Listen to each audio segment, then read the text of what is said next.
Now we're going to switch things up a bit. We all know that the month of May is characterized by many things. The beginning of the month, we had Workers' Day, and in about 15 days, we're going to have a new government, all things being equal. But a lot of Nigerians have questions on their mind, looking at some of the last-minute lastminute.com energy coming from this administration. We're seeing new policies. We're also seeing the request by President Muhammadu Buhari to the Senate to approve a World Bank loan in the tune of $800 million to support one of his initiatives. Again, we're also seeing the national census, which was approved, then it was cancelled and then postponed indefinitely. So Nigerians have a lot of questions.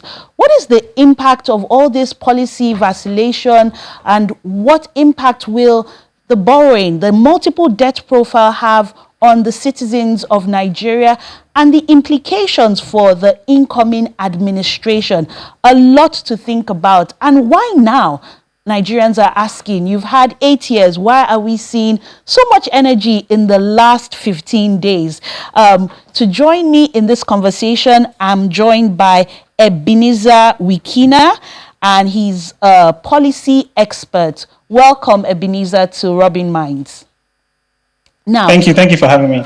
Now, very quickly, what would you make of the Buhari administration? If you're going to rate it, what would you say the legacy of this administration has been? Well, I mean, I feel that that's an interesting question. And if you ask that to many Nigerians, one underlying result is that the administration promised change, and we haven't seen the positive changes that we're all expecting across, as a young person, across, issues like unemployment, poverty, and quite a number of issues that Nigerians have been struggling with. So if we're to rate them based on their campaign promises from 2015 and 2019, I think that the administration did not deliver on its promise. So what would you make of this last-minute effort in terms of policies that are being drafted, in terms of even contracts that are being awarded? Nigerians will say, is this really the right time for this? Is this not creating an avenue for looting? And what implication will it have with the new administration coming in? Yeah, so in very organized democracies, you have long-term plans, right? So plans are set out for 30, 20, 15 years ahead, and they're reviewed every 5 years.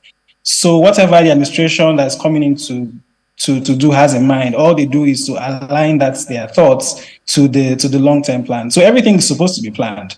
All of the last-minute approvals and changes and cancellations are not supposed, and this is not the first time. We often see that when governments are about to leave, they often are approving things quickly, trying to get things off their radar.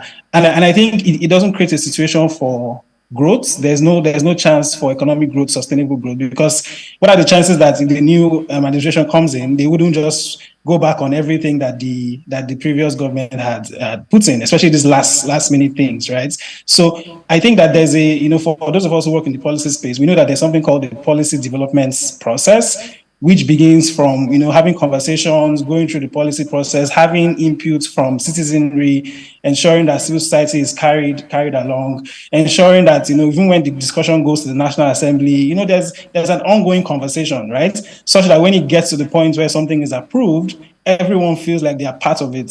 When, leaders jump on things and just overnight wake up and feel like they can start a policy without having any input from the citizenry who are employing them, then it does look like you're circumventing the policy process. So all of these last minute loans and approvals, I think, are very weird to me. And speaking as a young person, I think that it doesn't look good and doesn't tell good for our country. Okay. So what would you say about the issue of looting? Do you believe that this contract will be supervised by the incoming government? Do you believe that these things will come up in the conversations during the handover, or once these contracts are awarded, that's it? Well, who knows? Who knows? for me, I'm one issue that really affects me, I think, is the issue of the foreign debt. So in 2015, when this administration got into office, Nigeria's foreign debt profile was somewhere about $7.3 billion. Now it's over $40 billion. What have we spent over $33 billion on in the past 8 years? Our inflation has gone higher, unemployment has gone higher, there's higher insecurity, education is struggling. I mean, ASU has striked more times in the past 8 years than ever. So what exactly have we invested all that money in? People often say infrastructure, right? But it's really hard sometimes to pinpoint the exact things where these funds go to. So and again, I have a personal beef with some of these organizations like the World Bank and co, who know that this administration is leaving office, who know that our institutions are not strong enough, and are still giving $800 million to a government that has less than 2 weeks to leave, and expect that magic would happen. And again, we saw those loan documents. It will keep Nigeria indebted to 2043 or 2047. So all of these things, we need stronger institutions, right? And I think that these issues that have happened over the past few weeks have happened before. They've happened whenever anyone is living in the state level. And I think it reminds us that we need institutions that would be able to stand strong and protect the rights of Nigerians, protect the future of Nigerians, because all of the debts that we're being put into is putting people like me, people like, people who are in their 20s, children who are not even born, putting them in debt for the future. So why put posterity in debt for the future when we don't really have a clear-cut plan? I mean, if you want to collect debt to help ease the burden of subsidy, for example, why not use that to invest in modular refineries? Why not use that to support, the ongoing refineries? I know that we're currently working on trying to upgrade our current refineries. Can't we fast track that? Can't we invest the money in that and make it faster, as opposed to sharing the money by hand, to several people? So what would you... And then at some point...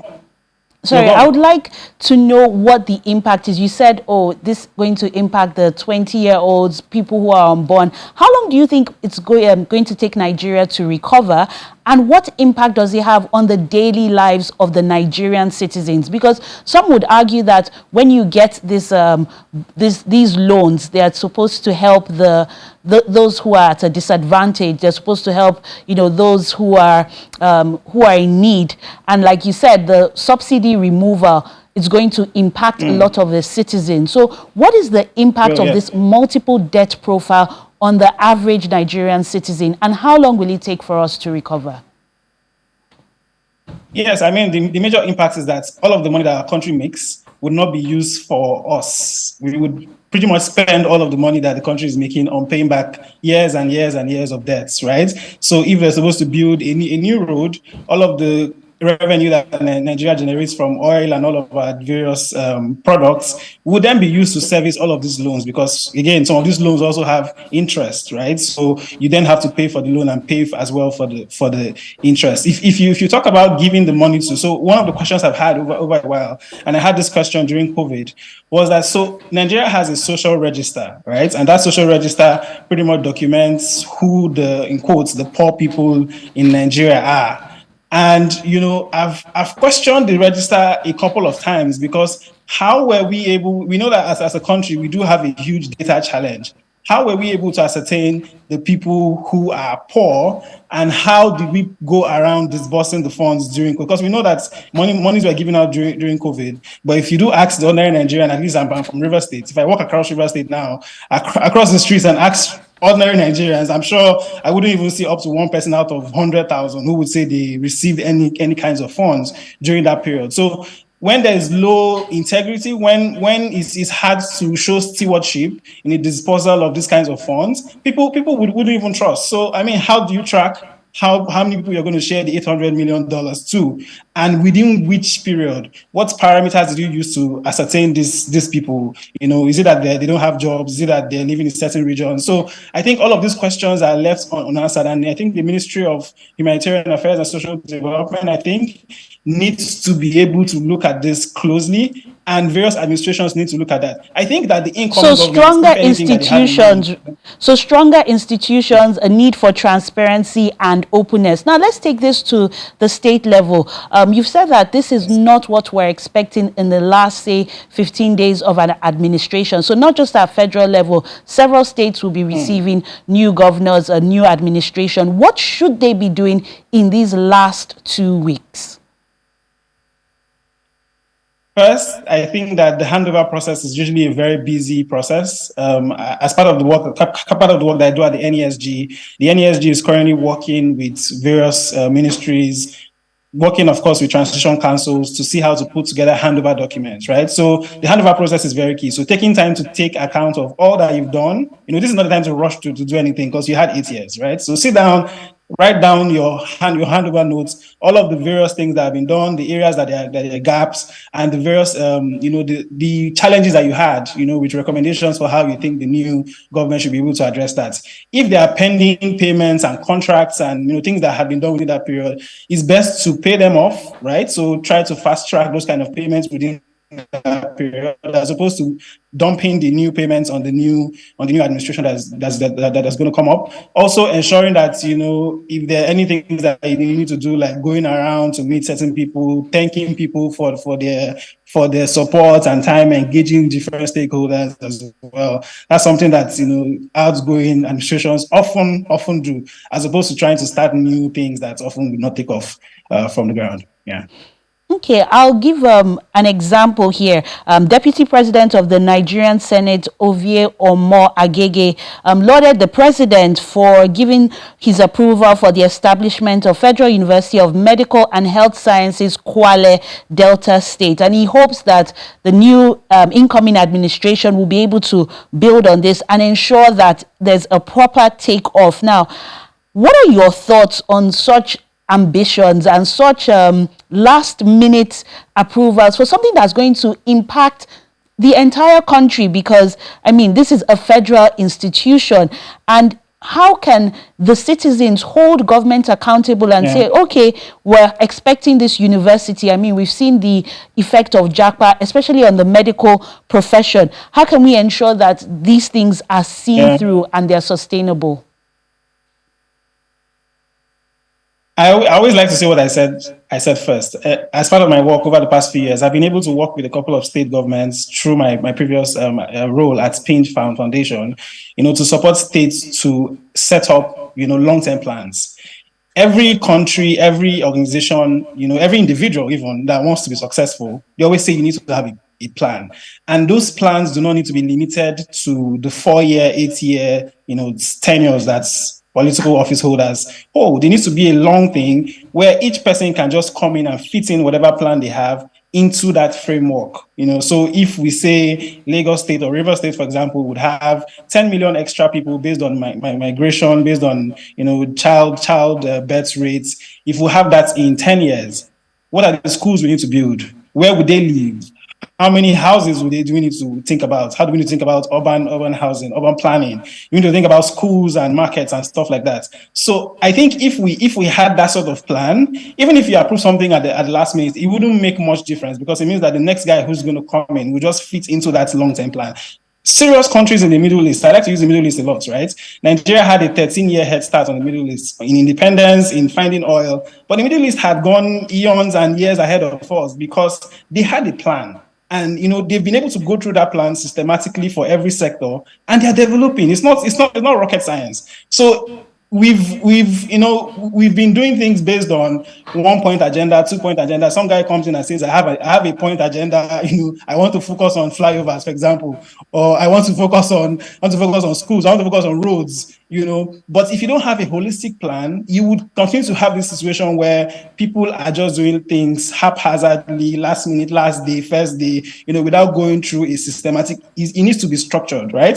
So I think the idea for a medical college is not bad, but what is the follow-through plan? Who's going to pay for it? How would it be funded? Where would we get the staff for it? So there needs to be structure around. That's why our political office holders need policy specialists to advise them to be able to think through everything and think around issues beyond just bold, beautiful.